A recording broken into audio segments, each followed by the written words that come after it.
Já tem aí a primeira pergunta que vem da Rosa do Guará. Minha mãe de 78 anos foi diagnosticada com 90% de entupimento numa das carótidas. Corre o risco de vida, mas não quer operar. Ela não quer operar. Podemos interná-la compulsoriamente e obrigá-la a operar? Pergunta a filha, né? Neste caso, veja o seguinte. A resposta é não. A sua mãe está em plena consciência, está em plena capacidade e não faz qualquer sentido você decidir em nome da sua mãe, por melhor que seja a sua intenção. O que a justiça entende nesses casos? Que deve ser respeitada a autonomia da mãe.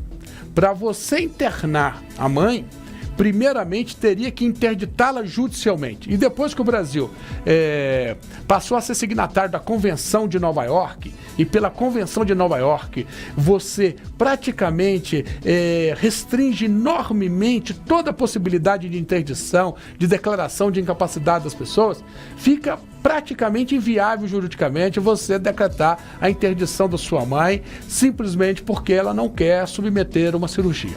O corpo é dela. Ela é que decide o que fazer com o seu corpo. Ela é que decide o que fazer com sua saúde. Você pode dar conselhos, pode dar opiniões, mas a decisão é dela. Se ela não quer, você não tem como obrigá-la juridicamente a fazer essa cirurgia. Houve um caso, inclusive aqui em Brasília, em que havia um familiar com problema, com um tumor no cérebro, melhor dizendo. A família queria operá-lo de toda forma, ele não quis operar. Os médicos diziam que se ele não operasse, ele corria o sério risco de morrer em 6 meses. Está vivo até hoje, a decisão dele, poderia ter morrido. Mas os médicos não erraram, nem a família errou. Respeitou-se aí a posição jurídica de cada um. Então, neste caso, a família não pode obrigar, não pode fazer com que a mãe seja operada contra a vontade dela. Vamos à segunda pergunta. Aí é mais um caso aí dos filhos dos consumidores preocupados com as mães consumidoras. Minha mãe de 87 anos teve o cartão de débito clonado e fizeram mais de 10 mil em compras. Já tem mais de 30 dias, o banco ainda está estudando o que fazer.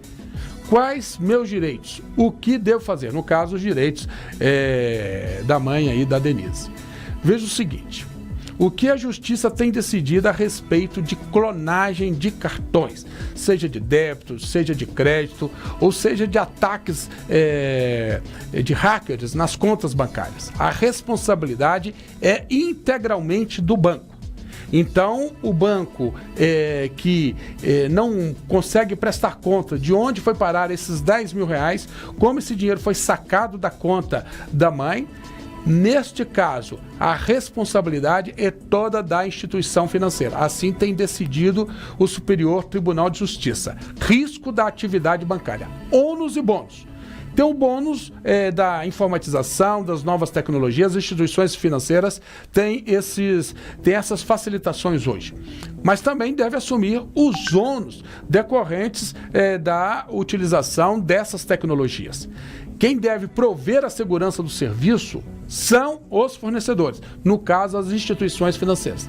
E nessa situação, a Justiça tem determinado que os bancos devolvam a integralidade dos valores que estão sendo sacados indevidamente das contas dos consumidores. Não foi devolvido ainda. Fez a notificação ao banco. O banco não devolveu. Se demorar aí mais 10, 15 dias, entre direto aí na justiça, porque são decisões pacíficas dos tribunais mandando devolver esse recurso. Vamos a mais uma pergunta. João Carlos de Águas Claras. Combinei uma viagem para passar meu aniversário no resort com a família. Um dos meus filhos foi internado às pressas. Agora, a operadora de turismo quer me obrigar a pagar a multa de 100% pelo cancelamento. Pergunta aqui o que ele deve fazer. Neste caso, as multas existem, né? Você faz um pacote turístico, você faz uma reserva de hotel por qualquer dessas plataformas digitais, está lá prevista a multa, né? Se não comparecer, se não usar, vai perder parte da quantia paga. Aqui, a multa é uma multa extremamente elevada, que é de 100%. Mas o que a Justiça tem decidido em situações como essa da pergunta do nosso seguidor?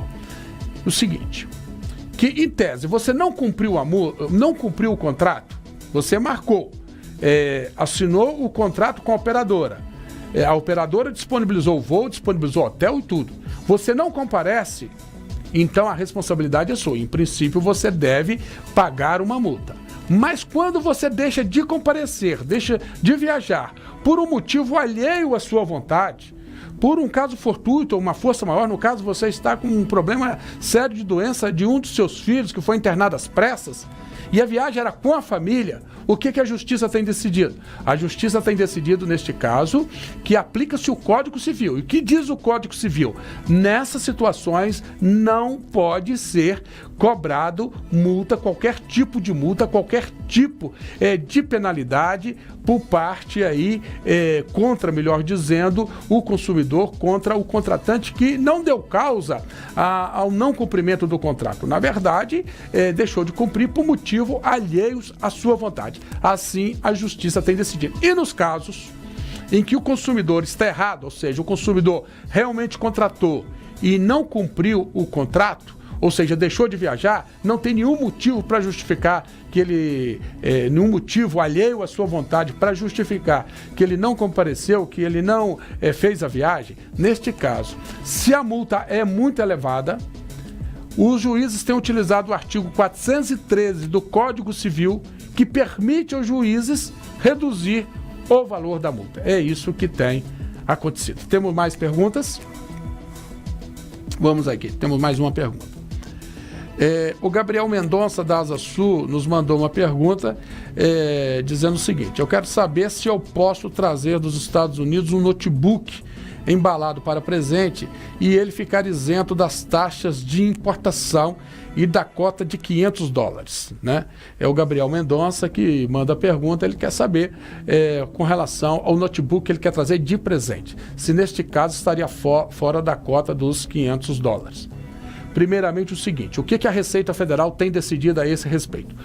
Objetos de uso pessoal, como celular, uma máquina fotográfica, se você só está com celular, não importa se você acabou de comprar esse celular na sua viagem nos Estados Unidos, ou com essa máquina fotográfica, se só está com ela, não tem outra, é só ela. Não importa se você acabou de comprar esse objeto nos Estados Unidos, não entra na cota dos $500.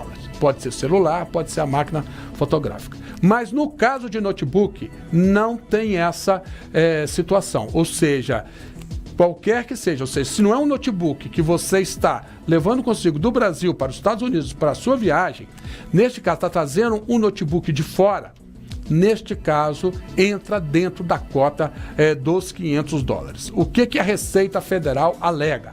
A Receita Federal diz que nessa circunstância está fazendo isso, melhor dizendo, para proteger o mercado local, né, o mercado doméstico de informática, né? E por isso nós temos passado por essa situação que é constrangedora. Você viaja para o exterior e o Estado diz, olha, você não pode gastar mais de $500 lá fora. E infelizmente, né, sabe-se que é das regras mais descumpridas que nós temos em matéria de transporte, em matéria de viagens no Brasil.